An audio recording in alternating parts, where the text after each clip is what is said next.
ASM info viewers அனைவருக்கும் வணக்கம். நான் doctor Nithya, Siddha physician. Sugar level குறையிறதுக்கு என்னங்க பண்ணலாம்? ரொம்ப சிம்பிளான வழிமுறைகள். ஸோ எனக்கு இத்தனை வருஷமாக சுகர் இருக்குங்க, 10 வருஷமாக இருக்குது, 12 வருஷமாக இருக்குது அப்படின்னா நீங்கள் உணவில் முதல்ல தவிர்க்க வேண்டிய விஷயங்கள் மற்றும் இதை மட்டும் ரெகுலராக உங்கள் உணவில் சேர்த்துக்கோங்க. நல்ல மாற்றம் உங்களுக்கு கிடைக்கும். அப்படின்னா என்னென்ன அப்படின்றத பார்க்கலாம். சரிங்க, ஃபஸ்ட்டு நம்ம தவிர்க்க வேண்டிய விஷயம் அப்படின்னு என்ன சொல்லிடுவாங்களோ, நம்ம ரெகுலராக சாப்பிட்றத சொல்லிடுவாங்களோ நீங்கள் யோசிப்பீங்க. கண்டிப்பாக இதெல்லாம் தவிர்த்திங்கன்னா ஈஸியாக உங்களுக்கு சுகர் லெவலை நம்ம கண்ட்ரோல் பண்ணிக்கலாம்.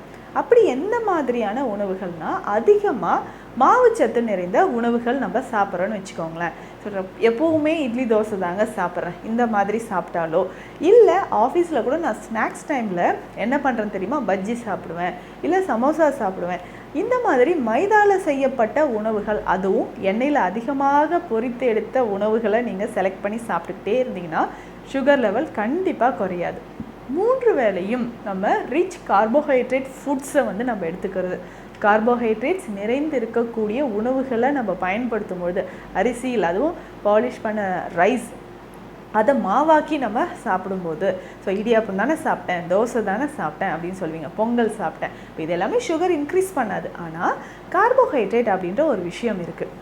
அதே மாதிரி நம்ம உடலில் அதிகமான இனிப்பு சுவை நீங்கள் சாப்பிட்டுக்கிட்டே இருக்கும்பொழுதும், ஸோ கிழங்கு வகைகள் நீங்கள் சாப்பிட்டுட்டு இருந்தாலும், இல்லை எப்போவாவது டீ காஃபியில் சுகர் போட்டு சாப்பிட்டுக்கிறேன், எப்போவாவது நான் ஸ்வீட் சாப்பிட்றேன், ஃபங்க்ஷனுக்கு போகிறேன், பார்ட்டிக்கு போகிறேன் அப்படின்னு சொல்லிட்டு நீங்கள் எப்போவாவது எடுக்கக்கூடிய அந்த இனிப்பு தான் ரத்தத்தில் உங்களுக்கு HbA1c லெவலை இன்க்ரீஸ் பண்ணுது அப்படின்னே சொல்லலாம்.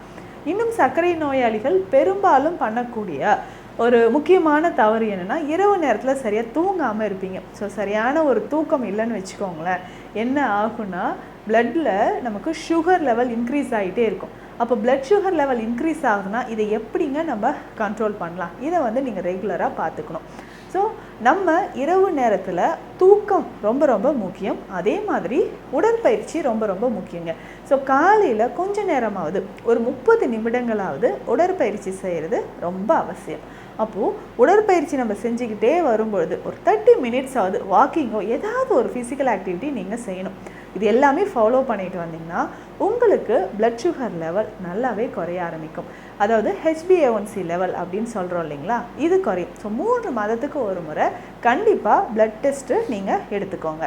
இதுக்கப்புறம் நம்ம சாப்பிட வேண்டிய உணவு, கவனம் செலுத்தி கட்டாயமாக நீங்கள் சாப்பிட வேண்டிய உணவுகள் என்ன அப்படின்றத சொல்கிறேன், இதையும் நோட் பண்ணிக்கோங்க. என்ன சாப்பிடணும்னா, மில்லட்ஸ், இந்த சிறுதானியங்களில் எதுங்க சாப்பிடலாம்? எனக்கு ரொம்ப குழப்பமாக இருக்கே, கோதுமை நல்லதா, கேழ்வரகு நல்லதா, கம்பு நல்லதா, சோளம் நல்லதா, இல்லை இந்த சிறுதானியங்கள் எல்லாமே சொல்கிறாங்களே, திணை, சாமை, இது எல்லாமே உங்களுக்கு நல்லது. ஆனால் க்ளூட்டன் ஃப்ரீ. முக்கியமாக இந்த கோதுமை இருக்குது இல்லைங்களா, அதை கொஞ்சம் குறைச்சிக்கோங்க. மற்றது எல்லாமே நல்லா சாப்பிட்டுட்டு வாங்க. சுகர் பேஷண்ட்ஸ்க்கு அதுவும் முக்கியமாக இதில் இருக்கக்கூடிய ஃபைபர் உங்களுக்கு, அதாவது லோ கிளைசிமிக் இண்டெக்ஸ்ன்னு சொல்லலாம். இப்போது பிளட்டில் குளுக்கோஸ் லெவல் டக்குன்னு இன்க்ரீஸ் ஆகாமல் இது எல்லாமே நமக்கு ரொம்ப ரொம்ப யூஸ்ஃபுல்லாக இருக்கும். ஸோ இதில் முக்கியமாக இந்த கேழ்வரகு அப்படின்னு சொல்கிறோம் இல்லைங்களா, இதை மறக்காமல் தினம்தோறும் எப்படியாவது உணவில் சேர்த்துக்கோங்க. டெய்லி போர் அடிக்குதுங்களே, இது எப்படிங்க நம்ம சாப்பிட்றதுன்னு கேட்டிங்கன்னா, ஒரு சிலர் இந்த சத்து மாவு கஞ்சி மாதிரியோ இல்லை கூழ் மாதிரியோ இந்த கேழ்வரகை நீங்கள் பயன்படுத்துவீங்க. ஒரு சிலருக்கு ரத்தத்தில் சர்க்கரை அளவு இந்த மாதிரி சாப்பிட்டிங்கன்னா அதிகரிக்கும். கேழ்வரகை வேறு எப்படி பயன்படுத்தலாம் அப்படின்னு கேட்டிங்கன்னா, ரொம்ப சிம்பிளாக நான் சொல்கிற மாதிரி பயன்படுத்தினீங்கன்னா சுகர் லெவல் நல்லா உங்களுக்கு குறைய ஆரம்பிக்கும். ஒரு 2 வீக்ஸ் 2 வாரங்கள் இந்த மாதிரி பயன்படுத்தி பாருங்கள், உங்களுக்கு நல்லாவே டிஃப்ரென்ஸ் தெரியும். சரி, எப்படி பயன்படுத்தலாம்னா, களி வகைகள், களி அப்படின்னு சொல்லக்கூடியது மருத்துவ குணம் நிறைந்தது. சித்த மருத்துவத்தில் களி வகை அப்படின்னு சொல்கிறது, அது மருந்தை களியாகவும் நம்ம பயன்படுத்தலாம். மருந்து வகைகளில் களி வகை அப்படின்னு ஒன்று இருக்குது.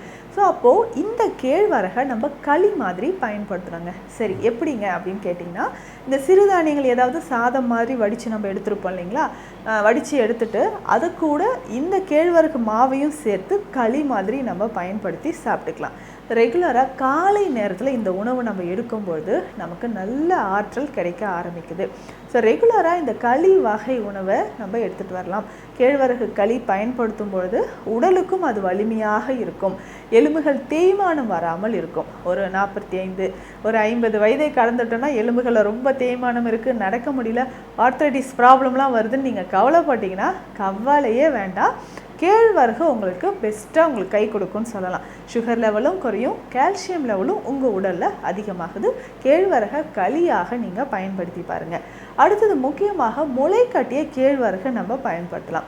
ஸோ முளைக்கட்டிய கேழ்வரகும் என்னென்னா அவ்வளவு சத்துக்கள், ரிச் ப்ரோட்டீன் இருக்குது. ஸோ சுகர் பேஷண்ட்ஸ்க்கு நிறைய பேருக்கு நம்ம கால்களில் உங்களுக்கு எரிச்சல் இருந்துக்கிட்டே இருக்கும், நடக்க முடியல, கால் பாதம் ரொம்ப எரிச்சலாக இருக்குது, டயபெட்டிக் நியூரோபதி அப்படின்ற ஒரு கண்டிஷன் இருக்கும்.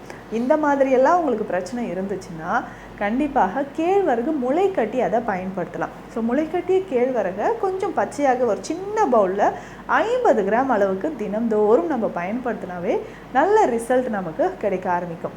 இதுக்கப்புறம் இந்த என்ன பண்ணலான்னா, முளைக்கட்டிய கேழ்வரகை மிக்சியில் அரைச்சி அதை தண்ணீர் சேர்த்து மிக்சியில் அரைச்சி அதை வடிகட்டி அந்த பாலை மட்டும் குடிச்சிட்டு வரலாம். ஸோ அந்த மாதிரி குடிக்கும் போதும் உங்களுக்கு பிளட் சுகர் லெவல் இன்க்ரீஸ் ஆகாமல் நல்லாவே பேலன்ஸ் ஆகுது அப்படின்னு சொல்லலாம். ஸோ தொடர்ந்து இந்த மாதிரி நம்ம பயன்படுத்திக்கிட்டே வரும்பொழுது சுகர் லெவல் உங்களுக்கு நல்லாவே குறைய ஆரம்பிக்கும்.